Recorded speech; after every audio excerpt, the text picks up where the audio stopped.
Welcome to the agenda after another brave performance by the Magpies, eventually going down to the Cats by 11 points. With me is Jay Clark from the Herald Sun. Jay, another narrow loss, but again, still plenty of positives to come out of the game. Been much the same, hasn't it, over the past sort of 2 months, really. A fighting effort at quarter time. Thought Collingwood was in with a real decent chance. Enter Patrick Dangerfield, who got the Cats over the line. But two guys I want to talk about here, Chriso, Lyndon Dunn and Will Hoskin. Couple of recruits. Well, these two have been some of the best pickups. I mean, Lyndon Dunn is looking at a top 10 finishing the best and fairest, I think, for the Pies. And you look ahead to this week's game against his old side, Chris. So he was a man who was on the AFL scrap heap. The Pies handed him a lifeline, and he's been a very important part of that back line. Now, you look at recent opposition teams, some of the big gun forwards have got a hold of the Pies. You know, Kennedy on Goldsack a few weeks ago, McGovern with that big mark after the sign. Hogan kicked 6 goals last week, so Goldsack hopefully comes back in the team, and him and Lyndon Dunn need to stop this man. And Will Hoskin Elliott's flown under the radar, don't you reckon? Yeah, he's been very good. So he runs hard. He's probably more of an outside player, but I like his tricks in the air. And he's played, I think he's one of 5 Collingwood players to play all 21 games. I thought he was pretty good against the Cats, one of Collingwood's better players. Traded for a future second-round pick. So that's like pick 24 in this year's draft, which is maybe about right. Yeah. But he is still an important player and adds some run along with Tommy Phillips. Still side bottom, gives the Pies something on the outside. So while Main probably hasn't worked out, Daniel Wells has been on and off the park. I think Lyndon Dunn gets a big tick in particular. Yeah. But what actually happened, mate, between the first quarter? I reckon Saturday's game was pretty much microcosm of the entire season because we started brilliantly, had those 6 goals on the board at quarter time, then 6 minutes into the second quarter added a 7th goal. Yep. The ball was moving quickly, there was play on football, handball receives, and the ball was darting from one end to the other. Kicking efficiency was astronomical. Yep. And it all worked beautifully. Now, what eventually came was more Geelong pressure, so we've got to take account of that. But again, the ball movement after that moment became really stilted to such a degree that we just couldn't get the ball in our forward 50. Our lowest forward 50 count for the year at 38.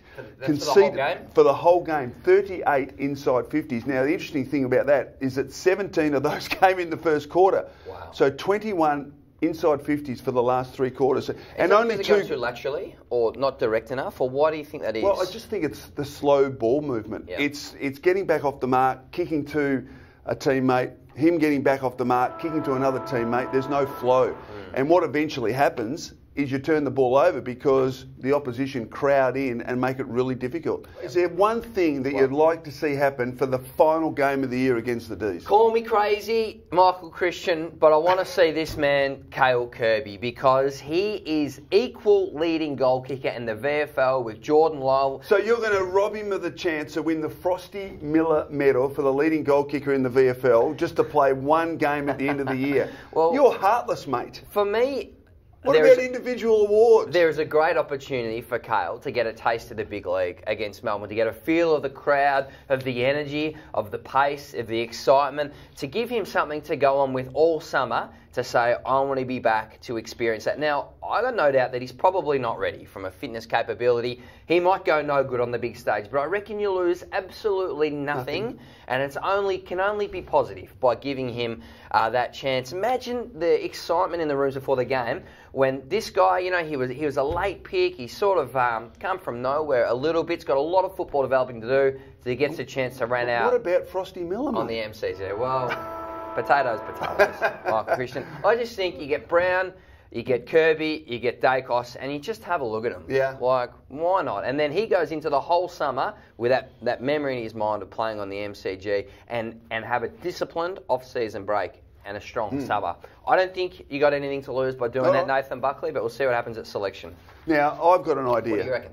What do you want to see? This is a bit out there, but I'd like to see a couple of things happen because the first point is I think Mason Cox played really well on the weekend. Big tick. And I think he's done enough to keep his spot in the side, even with Brodie Grundy coming back. So here's the deal. It's a conundrum.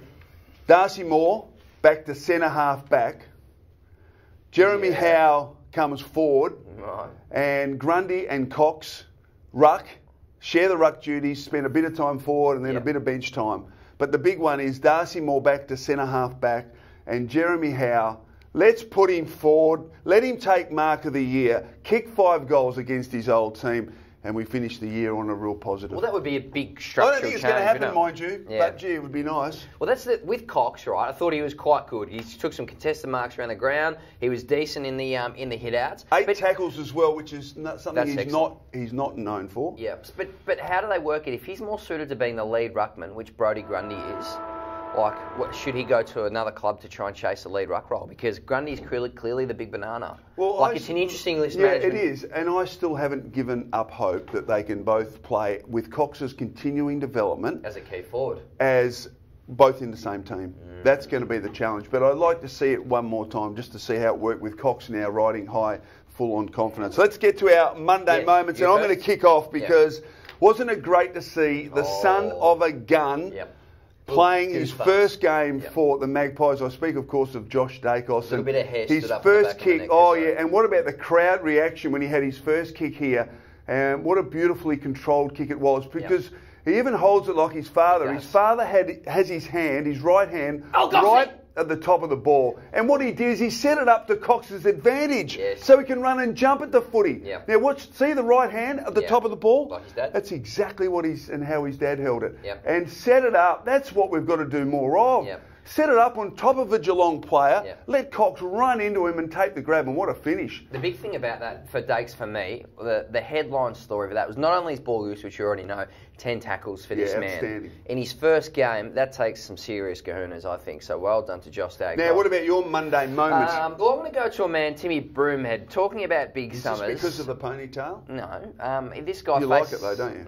This guy faces a big pre-season campaign to really re-establish himself in the team, because he has had an injury interrupted a couple of years. Right, Blairy, tough in the contest on Tommy Stewart. They quick game ball out. Well done, Reedy slams on the left boot. And Timmy Broomhead runs into an open goal from 25 metres out. Sort of burns his mate Tom Phillips, who was opening the goal square. But I like the confidence, and that is what we need to see. Now, is this guy going to make it, Chris? So that's the big question. He's very talented. I think he can. He's got skill. He's got the talent. As I said, there's been lots of injuries.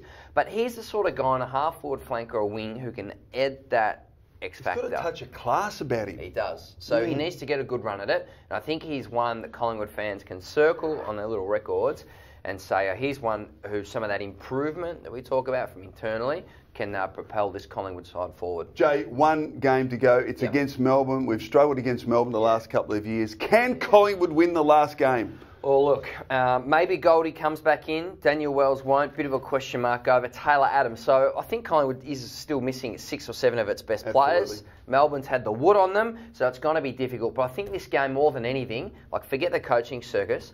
Let's look to the future. Absolutely. That's all we've got time for on this week's edition of The Agenda. We'll see you one final time next week, hopefully after a big win against Melbourne. Goodbye. Holden's Home Ground Advantage is back for 2017. To give your local sporting club a leg up and a share in $250,000 of grants, head to holden.com.au and make sure you apply before Thursday the 31st of August.